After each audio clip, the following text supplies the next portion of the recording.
बुलढाणा जिल्ह्यातल्या जळगाव जामोद तालुक्यातील श्री क्षेत्र एलोरा येथे श्री समर्थ सद्गुरू श्रीराम महाराज मेहुणकर यांच्या जन्मशताब्दी वर्षानिमित्त पुण्यतिथी महोत्सव मोठ्या उत्साहात साजरा करण्यात आला। या निमित्तानं अखंड हरिनाम सप्ताहाचं आयोजन करण्यात आलं होतं। या 8 दिवसांमध्ये नामवंत कीर्तनकारांची कीर्तनरूपी सेवा प्राप्त झाली असून समारोप प्रसंगी महाप्रसाद म्हणून ज्वारीची भाकर आणि उडदाची डाळ म्हणून प्रसाद वितरित करण्यात आला। यावेळी हजारो भाविकांनी प्रसादाचा लाभ घेतला, तर एलोरा परिसराला यावेळी यात्रेचं स्वरूप प्राप्त झालं होतं। संत सकाराम महाराज संस्थान सकारामपूर एलोरा तालुका जळगाव जामोद जिल्हा बुलढाणा या ठिकाणी त्यांनी ही संस्था स्थापन केली असे वैकुंठवासी गुरुवर्य श्रीराम महाराज मेहुणकर यांचा आज पुण्यतिथी महोत्सव।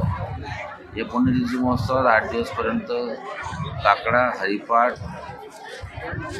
पारायण, गाथाचं पारायण आणि कीर्तन अशा प्रकारचा सोहळा पार पडला आणि आज महाप्रसादाचा कार्यक्रम झाला।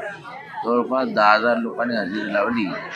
या उत्सवाच्या निमित्तानं एकच सांगता येईल की या ठिकाणी सर्व जाती धर्माचे लोक येतात, सर्व एकोप्यानं राहतात। इथं स्वयंशिस्त पाळली जाते आणि श्रीराम महाराज म्हणजे काय, ज्यांनी खऱ्या अर्थानं या विदर्भाच्या मध्ये एक हिऱ्यासारखं काम केलं, वारकरी संप्रदायाच्या मध्ये ती चमकली आणि त्यांनी समाज जागवला, शिकवला, सांभाळला। त्याचबरोबर आळंदीच्या माऊलीच्या पालखीसोबत बरड या गावी त्यांनी श्री संत फडतरे दिंडी क्रमांक 9 मध्ये बरड येथील कीर्तनाचा मान मिळवला।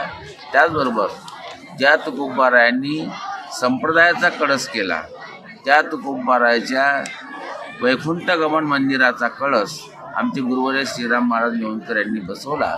अशा महान पुरुषाची आज पुण्यतिथी आहे। त्याचबरोबर हे वर्ष म्हणजे त्यांची जन्मशताब्दी सुद्धा आहे।